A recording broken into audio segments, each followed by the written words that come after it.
Nicolas, merci de te rendre disponible dans ton atelier à Marseille. Ouais, tout à fait. On est entre Marseille et Londres et pour cet entretien. Et je voudrais te poser une question tout de suite liée en fait au fait que tu sois un artiste pluridisciplinaire, on va dire, qui fait aussi du dessin. Et j'aimerais vraiment que tu me parles des matériaux de ton dessin et comment tu es arrivé à ces matériaux et puis aussi finalement pourquoi le dessin. C'est une question un peu générale, complexe, mais peut-être qu'on peut commencer justement par le côté physique et du processus du dessin. Ok. Ben, écoute, merci à toi pour cette conversation. Pourquoi le dessin? Je vais commencer par ça parce que le dessin s'est imposé à un moment où je collectionnais des images. C'était à la sortie de l'école des beaux-arts. Parce que je n'ai jamais touché à un crayon pendant toutes mes années d'études. Et du coup, je collectionnais des images, j'allais régulièrement dans des lieux de détention, prison, etc., où j'étais simplement visiteur, où je faisais des interventions, je sais pas quoi. Et je faisais des photos. Alors évidemment, des photos pas forcément permises. Et je collectionnais comme ça des images et des morceaux d'architecture de prison, plein de trucs. Et puis, à un moment donné, je me suis sérieusement posé la question de qu'est-ce que je pouvais faire de tout ça et du regard que je pouvais poser sur ces lieux. Donc, essentiellement, donc, à ce moment-là, c'était des prisons. Et puis, je me suis posé la question du dessin. Parce que je m'étais dit qu'en fait, en passant par le dessin, j'allais opérer une transformation de l'image pour donner un petit peu corps à l'image. Et là, je vais citer un copain à moi que j'aime beaucoup et surtout aussi humainement et pour sa production de dessin, c'est Éric Manigaud, qui par le dessin donne chair à l'image en fait. Et du coup, cette chose-là m'intéressant, moi je me suis mis à prendre quelques crayons comme ça et à redessiner l'image que j'avais, lui donner une tonalité différente, des contrastes, etc. Et en fait, rapidement, devant l'échec que je pouvais rencontrer au crayon à papier, on va dire, au feutre ou quoi que ce soit, l'image ne me plaisait pas. Je me suis imposé de trouver, de réfléchir, si je pensais à la chair de l'image, du coup, de réfléchir à un matériau. Et du coup, les matériaux sont excessivement importants dans mon travail, à un matériau qui pouvait donner sens à ce que je faisais. C'est-à-dire que ces images-là ne devaient apparaître que sous la forme d'un matériau précis. Alors évidemment, on pense à des choses comme Vic Muniz, etc., où avec un matériau ou des choses, il arrive à donner une image. Mais pour moi, ce qui était important, c'était que ça soit extrêmement signifiant. Il fallait que ça soit très précis. Et pour aller vite, c'est vraiment une anecdote toute bête, c'est qu'un jour, je découvre que sur un mur, il y avait une tache des petits grains de fer qui étaient contre un mur blanc, et puis je viens frotter, et en fait, les grains de fer tombent, mais je comprends qu'en fait, ils étaient retenus contre le mur, parce que sous la peinture, il y avait une vis avec une tête aimantée. Alors, tous les spécialistes de bricolage apprécient ce genre d'outil, parce qu'il tient tout seul au bout de la perceuse. Et en fait, les grains de fer étaient retenus contre ça. Et je m'étais dit, en fait, ça faisait un dessin, c'était un point sur un mur blanc. Et c'est à partir de là, et là je te passe le nombre de mois, d'années d'expérience, où je me suis mis à dessiner des pénitenciers, diverses maisons d'arrêt, prisons, etc. Détails, architecture globale ou quoi que ce soit, en poudre de fer aimantée. Et ce qui me plaisait là-dedans, dans la question de la poudre fer aimantée, c'est que surtout le dessin que je produis n'est pas un dessin qui s'inscrit sur le papier ou sur le mur. Quand je passe la main sur le mur, ça je le dis très souvent quand je parle de mon travail, j'efface le dessin. Et ça, c'est quelque chose qui me tient à cœur parce que ce que je veux dire par là, c'est que le papier magnétique qui retient la poudre de fer, exprime simplement que c'est une force continue qui retient le dessin. Mhm. C'est un Voilà. dessin éphémère en fait. C'est ça qu'il faut savoir dans ton travail Exactement. des dessins à la limaille de fer aimanté, c'est que à la fin de l'exposition, le dessin est détruit. Le dessin est détruit. Ben, on a l'exemple en ce moment du grand dessin que j'ai fait, d'un des 2 grands dessins que j'ai fait pour l'exposition au Palais de Tokyo. C'est que voilà, c'est un très grand dessin, etc., etc., etc., mais avec beaucoup de temps passé dessus. Mais à la fin, le dessin disparaît avec une simple brosse, quoi. Et donc les œuvres récentes que tu as préparées pour Drawing Now et qui sont un petit peu en suspens en ce moment, ces dessins sur verre et céramique, est-ce qu'ils sont éphémères aussi ou est-ce que tu es passé à une autre étape du dessin justement de ton travail? Et tu peux peut-être nous montrer d'ailleurs. Ouais, ouais, ouais. Alors en fait, l'éphémérité des dessins avec la poudre de fer est aussi relative dans un sens où en fait, la poudre de fer, l'aimantation dure une centaine d'années, voire peut-être un peu plus.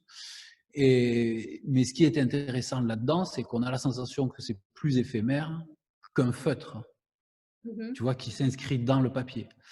Alors que ce qui est assez intéressant, et ça pour en avoir discuté avec des copains qui travaillent au feutre, c'est qu'en fait le feutre lui-même, avec la dangerosité de la lumière, n'est pas si pérenne. Donc ça, c'est un jeu qui m'intéresse. Mais ça m'a tellement intéressé ce jeu-là que pour pouvoir travailler sur d'autres supports et surtout pour contrebalancer la fragilité, moi je parlerais plus de fragilité qu'éphémérité.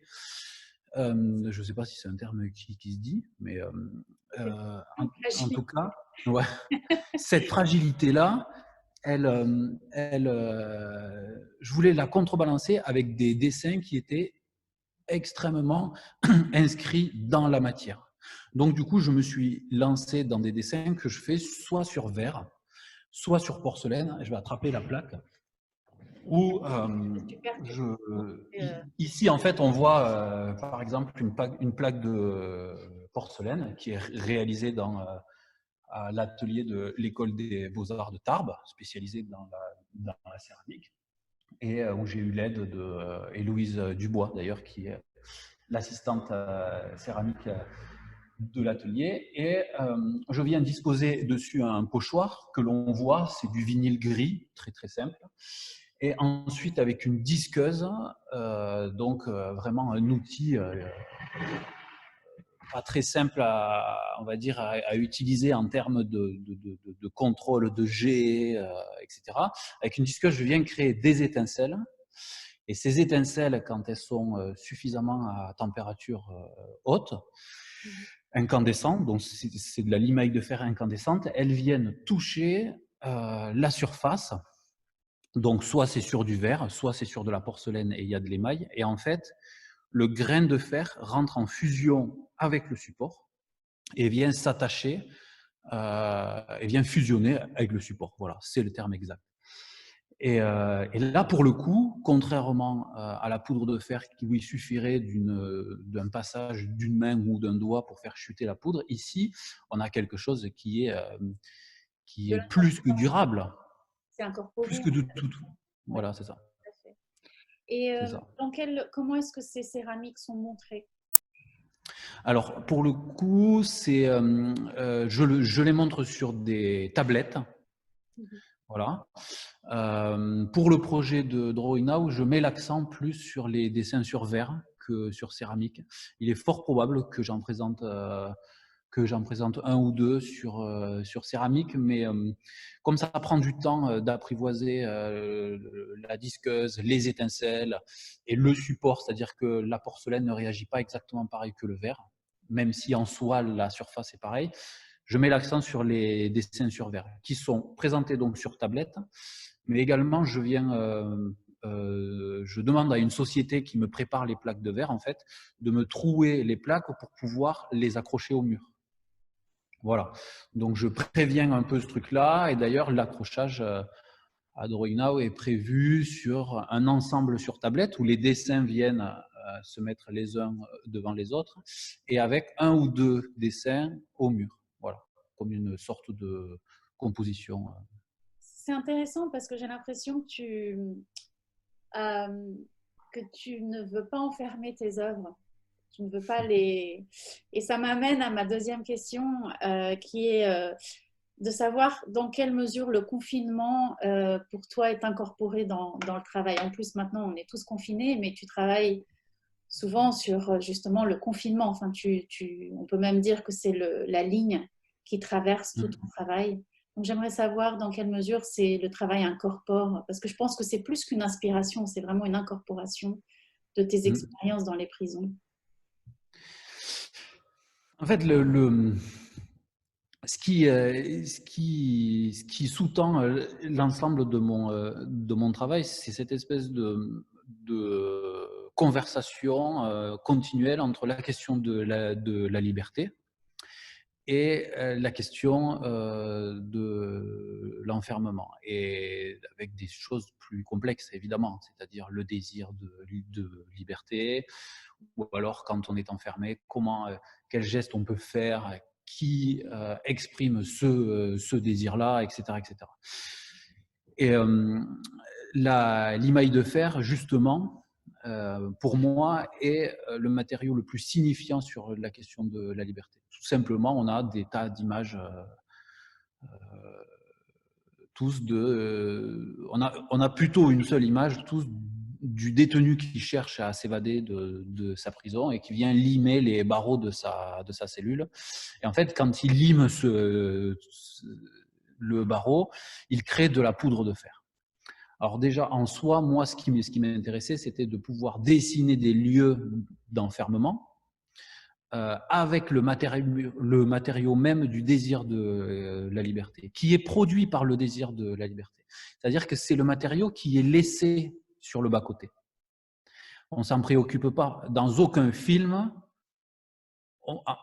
je crois que j'ai dû voir 30 films dans lesquels il y a des détenus qui liment les barreaux de leur cellule, même dans les bandes dessinées comme Les Dalton ou que sais-je, et personne ne filme les mains de celui qui s'évade, parce qu'en fait, il se retrouve avec de la poudre de fer partout sur les doigts. Et donc, c'est précisément ce matériau-là que moi, je veux mettre en avant. Et donc, c'est pouvoir donner corps à ce matériau en disant au dessin, avec ce matériau, en mettant en avant qu'en fait, le dessin lui-même exprime le désir de se sortir du confinement, on va dire. Et les dessins sur verre, en fait, aussi, sont nés de notre désir et de contradiction que j'essaye de mettre en place. C'est que s'ils sont sur verre, c'est aussi parce que ça répond à cette nécessité de faire fusionner cette fameuse poudre de fer que j'utilise, cette limaille de fer, parce que c'est le matériau idéal, etc., etc. Mais aussi le fait de vouloir dessiner sur un objet transparent, c'est de pouvoir créer une sorte de fenêtre. Et en l'occurrence, les dessins que je réalise sur ces fenêtres, ce sont des paysages. Et justement, je voulais te demander quel est le rôle de la mémoire dans ton travail. Euh, de la mémoire est-ce que tu représentes la mémoire ou est-ce que tu fais un travail personnel de mémoire? Le travail que je réalise, évidemment, vient emprunter des choses de la mémoire collective et aussi d'une mémoire personnelle. Voilà, il y a quelque chose que je mélange dans ce truc-là. Mais dans la production que je fais, ce que j'essaye de représenter aussi une espèce, par facilité, je vais dire, d'urgence de montrer ça aujourd'hui, de présent. Alors, je viens chercher des choses dans le passé, d'événements, mais toujours, j'essaye de le mettre en relation avec quelque chose de très actuel. Un des exemples pour moi qui est très précis, c'est souvent j'ai la question, pourquoi est-ce qu'au Palais Tokyo, tu montres l'hôtel de ville en ruine, donc ce grand mural là qui fait 7 mètres, l'hôtel de ville en ruine en 1871, pendant la période de la Commune. Pour être très clair, pour moi, je pense que c'est important, suite à 18 mois de révolte qui se sont passés en France, de reparler d'un moment d'insurrection qui a eu lieu il y a 150 ans. Donc évidemment, je viens piocher dans une révolte voilà, d'une mémoire collective et qui, je précise, n'est surtout pas suffisamment présentée dans les écoles, éducation nationale, etc. Elle ne parle quasiment jamais de la commune et pour moi, c'est un réel problème pour la compréhension de notre histoire. Et après 18 mois passés d'action de Gilets jaunes, pour les appeler comme ils s'appellent, je pense qu'il était important de parler de ça. Donc évidemment que je fais un travail sur la question de la mémoire. Mais je ne pense pas faire un travail qui se déconnecte avec la question du présent. Voilà. Il y a un truc qui est vraiment toujours très, très lié. Voilà. Enfin, pour moi, c'est une balance que je m'impose un petit peu, quoi. Je voulais savoir aussi, parce que je suis assez curieuse sur ton processus de travail, en fait. Dans le sens où le dessin se passe dans l'espace d'exposition, beaucoup. Évidemment, avec les œuvres que tu viens de nous montrer plus récentes, que tu comptes montrer à Drawing Now cette année et pour lesquelles tu as été nommée, c'est un peu différent, on va dire. Mais comme tu dis que tu ne prends jamais le crayon et que tu ne dessines pas avec ton crayon, et que tu fais aussi un autre type de travail. Donc, ton dessin est en immersion dans un espace qui est habité par des sculptures, par des vidéos. Donc, je me demandais quel est ton processus de travail? Comment est-ce que tu gères justement cette articulation entre le projet, le dessin, le travail sur place et l'exposition en soi avec toutes ces œuvres qui dialoguent et qui parlent entre elles? C'est exactement ce que tu dis. C'est avant tout une question de dialogue. C'est-à-dire que quand je construis une exposition, quand je réfléchis à une exposition, je réfléchis en termes de convocation et donc d'image. Donc j'ai envie de convoquer telle image dans un propos général, telle chose, etc. Donc une sculpture va venir ajouter un élément à une narration globale, un dessin va venir ajouter un élément, etc. etc. Et c'est un petit peu comme ça que j'envisage les choses. Par exemple, dans l'exposition au FRAC PACA, j'avais envie de représenter une pièce que j'avais montrée à la Chapelle Saint-Jacques à Saint-Gaudens, qui était un toit sur lequel on pouvait marcher, donc un toit qui faisait écho à une révolte qui avait eu lieu dans une prison 15 janvier 1972 à Nancy. Et donc, je montre ce truc-là au FRAC PACA. Donc, il y a un écart et il y a une évolution entre les deux lieux. Je parle souvent des lieux parce que simplement pour moi, l'exposition est le lieu surtout de réalisation. Je réalise très peu dans mon atelier au final. Et tout d'un coup, face à ce toit-là sur lequel on peut monter, un toit de tuiles, etc., j'ai eu l'absolue nécessité de faire un dessin qui était, auquel j'avais pensé déjà depuis un bon moment, qui était une image du camp des Milles, donc un lieu de rétention à Aix-en-Provence, donc une ancienne briqueterie qui a été réquisitionnée par les nazis, le camp des Milles en feu. Les Milles en feu, en fait, c'est un dessin de Hans Bellmer qui s'est retrouvé enfermé là-bas.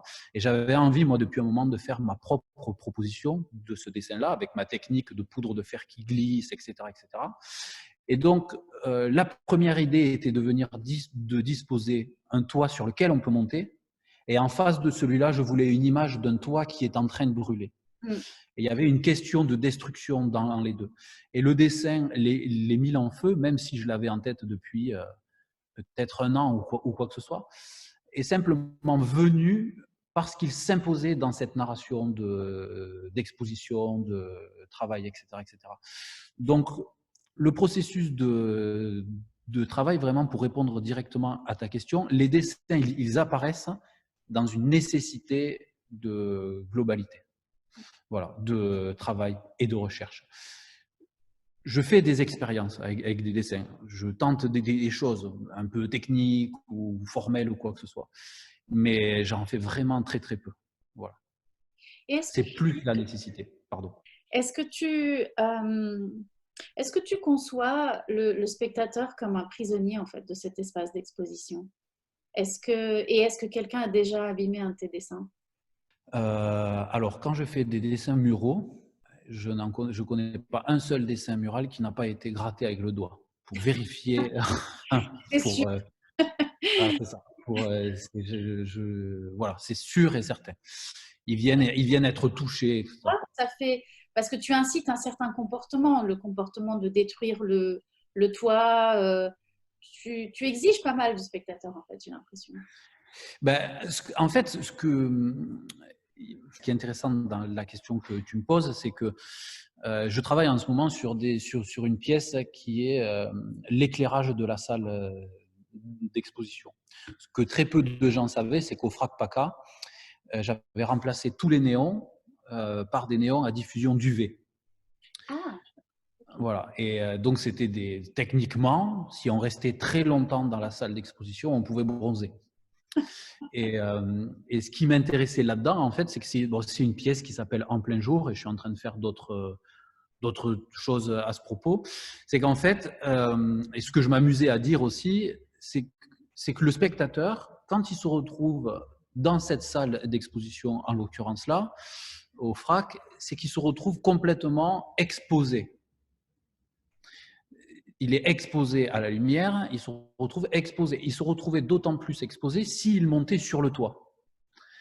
Et pour en revenir à cette question de dessin, ce qui m'amusait aussi énormément à dire, et c'était fait un petit peu aussi avec la complicité de Pascal Neveu, le directeur du FRAC, c'est que déjà mettre ce type de lumière dans une institution, c'est en principe absolument interdit parce que ça abîme les œuvres. Tu mets un dessin au feutre, éclairé par ça, c'est complètement effacé. Tu mets un dessin, tu mets une peinture, etc. Ça vient agresser réellement l'œuvre, en fait. Mais ma technique de dessin résiste à ça. C'est-à-dire que moi, je ne pâtis pas de ce problème-là.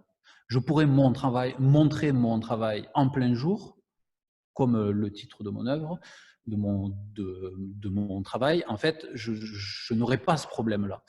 Et en fait, je souhaitais mettre le spectateur aussi dans cette disposition-là. Donc, ils ne sont pas vraiment, on va dire, prisonniers, mais ils sont réellement mis en confrontation.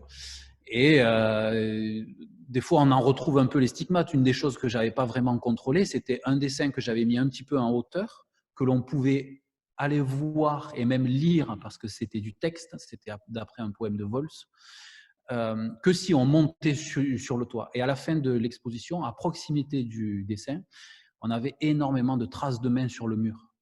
Parce que les gens avaient besoin de se tenir en équilibre sur le toit. Donc, ils mettaient des mains.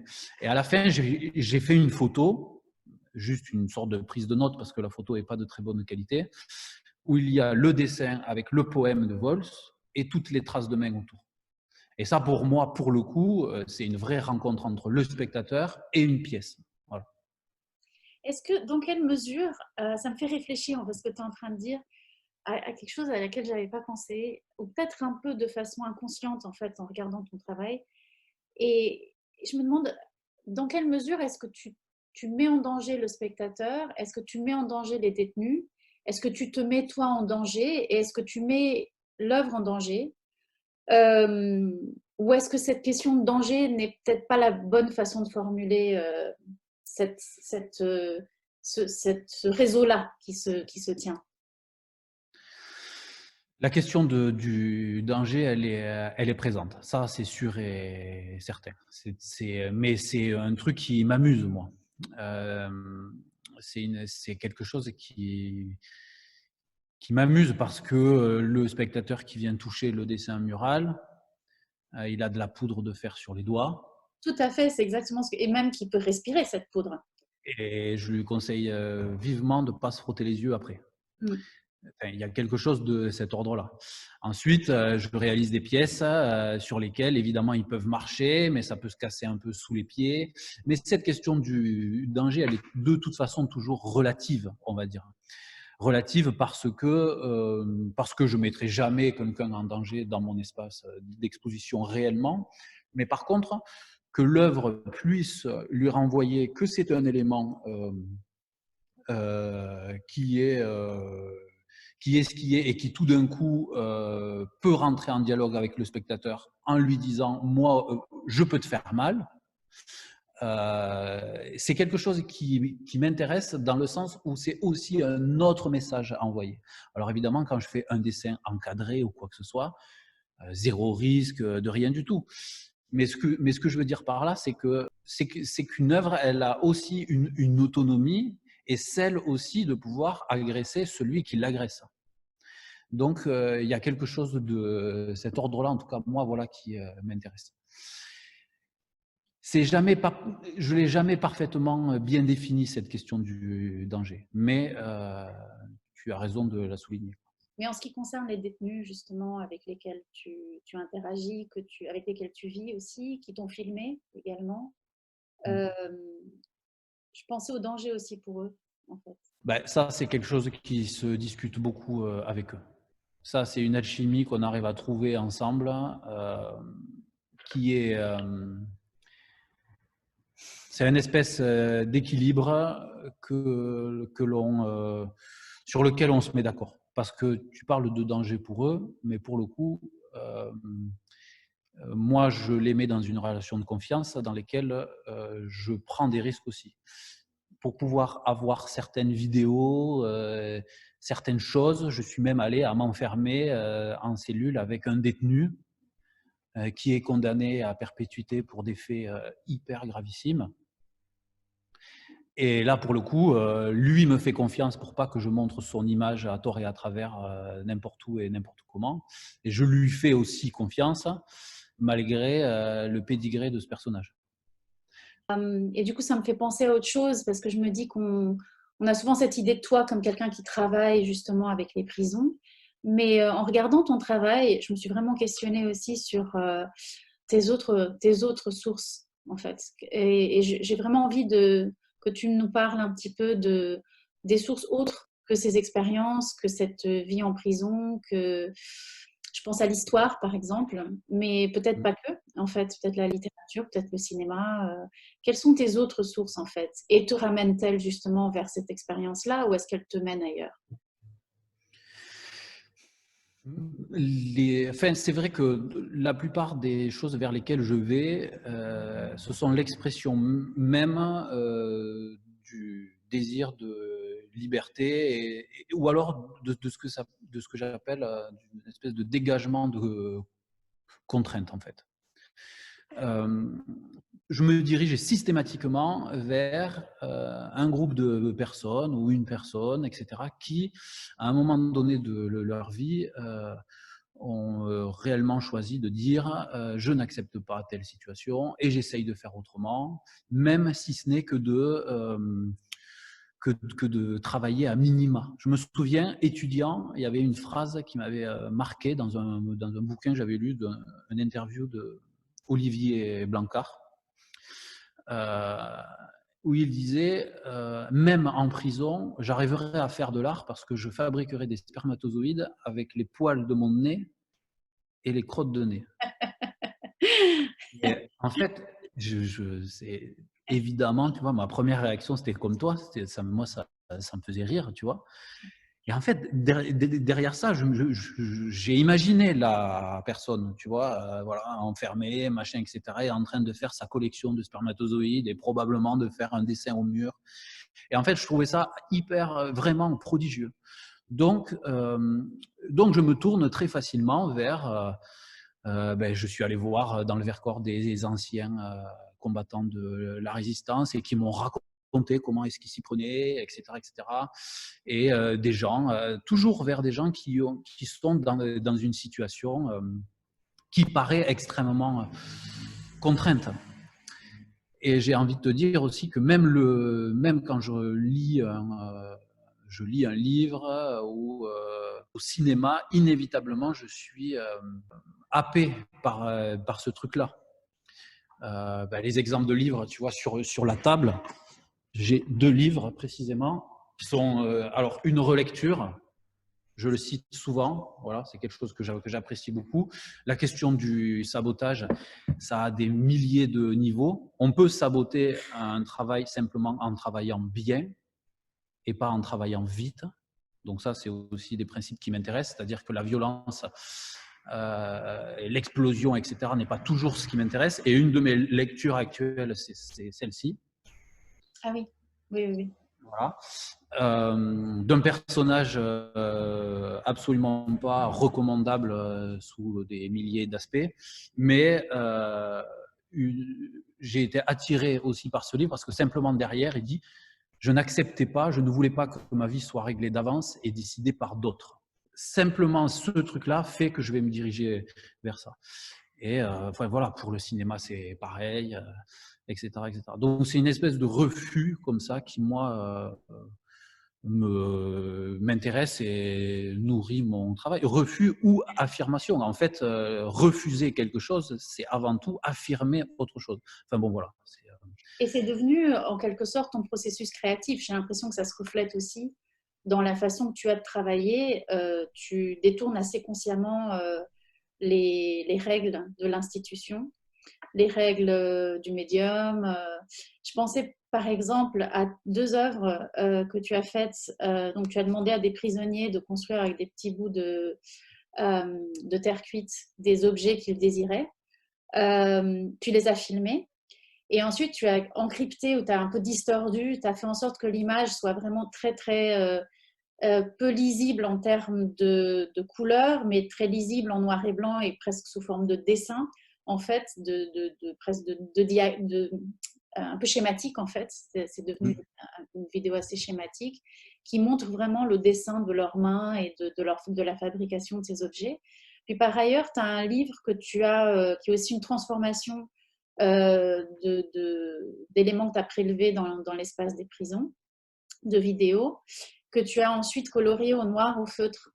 Et je me suis dit, en fait, est-ce que pour toi, finalement, ton langage est vraiment celui du dessin? Parce que j'ai vu ces 2 œuvres-là comme étant vraiment de l'ordre du dessin qui vient faire ce que tu décrivais tout à l'heure, résister, ne pas accepter, préserver l'identité des détenus aussi.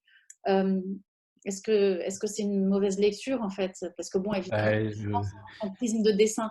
Mais Non, mais le pitch de départ aux détenus, tu vas voir, il est très simple et il répond exactement à ce que tu dis. C'est, je leur dis, pour la production des vidéos qui s'appelle Crazy Diamond, je les ai faites en 2017. En fait, les images ont été tournées en 2014 dans une maison centrale.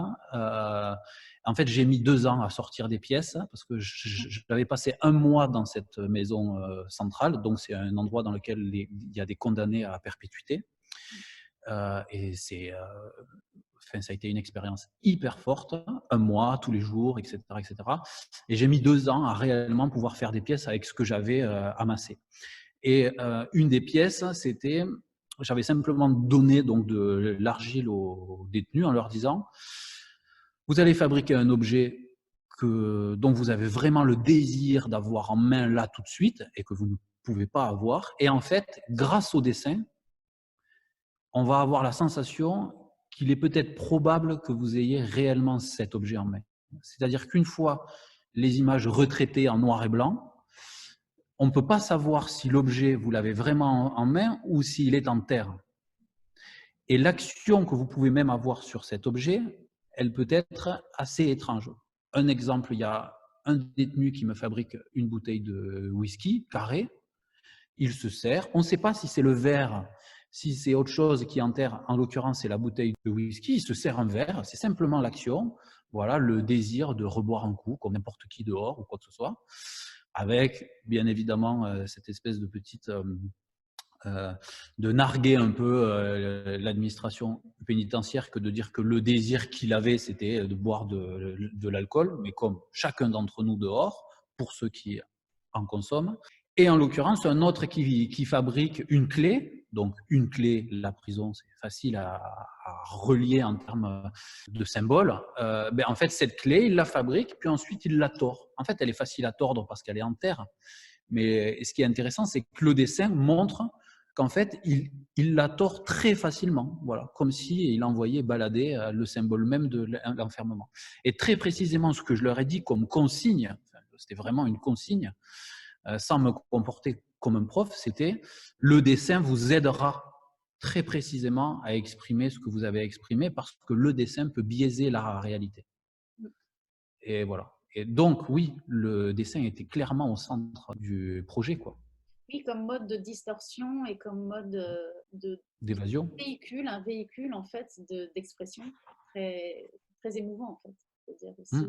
c'est très émouvante. Euh, Ça m'amène évidemment à une question, j'imagine, qui t'a été posée plein de fois.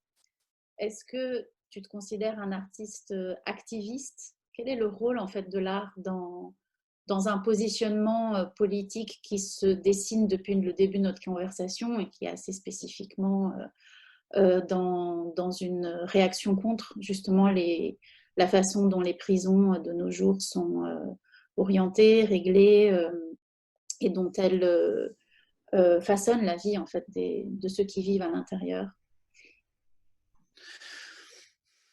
Je pense que oui, j'ai un positionnement qui est assez clair pour moi dans le sens où j'ai envie de travailler avec des détenus et autres parce que ces personnes-là m'intéressent, parce qu'elles sont des personnes qui sont à même de parler d'une situation, qui sont les spécialistes de la question de l'enfermement. Par exemple, aujourd'hui, on pose beaucoup de questions aux gens sur qu'est-ce que vous pensez du confinement, etc., etc. Je pense que les premières personnes qu'on devrait interroger, ce sont ceux qui le vivent depuis 20 ans, 10 ans, 5 ans, non-stop, en plus avec d'autres personnes. Toutes les plaintes que l'on voit et passer sur les réseaux sociaux, ou alors les personnes aussi qui se retrouvent dans des barres d'immeubles, dans des familles où ils sont 6, dans des appartements qui sont des T3 ou je ne sais pas quoi. Ce sont eux qui sont précisément spécialistes sur ces questions-là. Et on devrait poser les questions à eux précisément. Donc moi, ce que je veux faire, c'est pouvoir donner une certaine forme de parole à ces personnes-là, à travers le prisme d'un travail artistique qui, bien sûr, ne rejette pas un dialogue de façon trop brutale, trop directe, et voilà, sur un plan peut-être un peu plus poétique, ou peut-être j'adoucis le propos, ça j'en suis bien conscient, il est moins violent, il est moins brut, mais en tout cas, il est absolument certain. Et ça, c'est quelque chose que je veux défendre. Et puis, tu sais, pour donner peut-être une indication à, à ta question, moi, voilà, comme beaucoup de personnes, j'ai grandi dans un univers, le milieu ouvrier. Mes parents étaient ouvriers, ils touchaient le SMIC tous les deux. Et tout de suite, quand je me suis retrouvé de fil en aiguille en école d'art, voilà, parce que la vie fait que, mon rapport à l'art, il est celui-là. Il est qu'à un moment donné, j'ai clairement envie d'exprimer certaines choses. Et je le fais de manière aussi parfois très déguisée, mais il suffit de gratter à peine un peu pour qu'on s'en aperçoive. Le titre de mon exposition au Palais de Tokyo, c'est L'huile et l'eau. Mm. Deux choses qui ne se mélangent Ça pas. ne mélange pas. Je ne peux pas être plus clair. Ouais. Et aussi, enfin, c'est assez clair, je pense, dans ton travail et dans ta vie personnelle, comme tu viens de le décrire, ce qui peut t'amener justement à ces questions-là. Je suis assez curieuse par rapport à ce qui t'a amené à l'art, en revanche. Parce que tu as dit la vie a fait que, mais En fait, c'est très personnel, mais je pense que c'est plutôt d'une façon spirituelle ou En fait, ce qui m'a clairement amené à l'art, bon, c'est pas du tout ce qui se passe aujourd'hui, mais je pense que les gens peuvent tout le monde peut le comprendre. En fait, c'était mon refus de rentrer dans le monde du travail. Voilà. Pour des tas de raisons, c'est impossible. On me retrouvera jamais, jamais derrière un bureau d'une entreprise. On me retrouvera pas à l'usine. On me retrouvera pas à l'atelier. C'est sûr et certain que je rentrerai jamais dans dans cette situation-là. Et en fait, je vois une exposition, j'avais, je ne sais plus, 21 ans ou 22 ans. C'était aux abattoirs à Toulouse. C'était une expo de Joël Hubeau. Je vois cette expo. Or, bon, pour moi, d'ailleurs, les expos, c'était quelque chose qui relevait du 19e siècle, tu vois. Des vieilles peintures au mur, voilà. Donc, moi, j'étais totalement dans autre chose. Et je vois ça, je vois de l'art contemporain pour la première fois. Et il y a un médiateur qui m'explique qu'en fait, le mec qui fait ça, ben, il fait ça toute sa vie. Et je suis sorti de ce truc-là et je me suis inscrit dans une prépa. Je me suis dit, moi, je veux aussi être dans cette dynamique-là. C'est-à-dire qu'être dans une réflexion de construction de choses un peu étranges et qui trouvent leur place ou pas, etc., etc., etc. Et donc, ce qui m'a amené à l'art, c'était essentiellement le fait de vouloir être dans une autre démarche de vie, en fait. Vraiment totalement une autre. Bon, en l'occurrence, aujourd'hui, je travaille beaucoup, voilà. Mais la question du travail, en fait, c'est que ça soit lié aussi à la construction personnelle, à l'épanouissement, au plaisir, même si des fois, ben, c'est difficile, c'est très clair, hein, je ne remets pas ça en doute. Et c'est pas toujours une partie de plaisir, la question du travail dans l'art, loin de là. Et la précarité et tout ça et tout ça. Mais en tout cas, c'était le fait d'éviter un autre monde que moi je trouve encore plus dur. Mais je voulais savoir justement comment ça a résonné pour toi d'être nommé pour le prix Drawing Now. Alors ça a été une vraie surprise parce que en plus j'étais en plein montage du coup au Palais, voilà, donc effervescence de travail, etc., etc. Et du coup, enfin pour moi, le prix Drawing Now, je peux pas m'empêcher par exemple, de penser à Abdelkader Benchama, que j'adore son travail, je le croise de temps à autre et je me souviens quand il avait eu le prix, tout ça. Enfin, moi je trouvais que c'était génial, quoi. Enfin voilà, quelque chose que tout son travail soit, comment dire, voilà, qu'il y a un éclairage sur son boulot et que tout un tas de personnes se mettent d'accord pour dire bon ben c'est super, il faut regarder son travail. Et du coup, je l'ai pris vraiment comme ça et j'ai été hyper heureux pour ça, qu'un certain nombre de personnes se disent bon ben regardez le travail de Mathieu, regardez le travail de Delphine, de Nicolas, etc., etc. Et voilà. Enfin, moi je trouvais que c'était super pour ça et puis voilà quoi. Voilà, hyper surpris en tout cas et très heureux quoi, vraiment. Bon, bah, merci Nicolas, nous aussi on est très heureux bien sûr. Je dois te remercier aussi pour cette vision d'un dessin mural avec des crottes de nez et des poils de nez. Ça ne me Et quitte pas jamais. Olivier Blancard qu'il faut remercier pour ça. Voilà. Mais bon, en tout cas, La vidéo. et puis écoute, espérons à très bientôt. Ouais, à très vite. Merci beaucoup.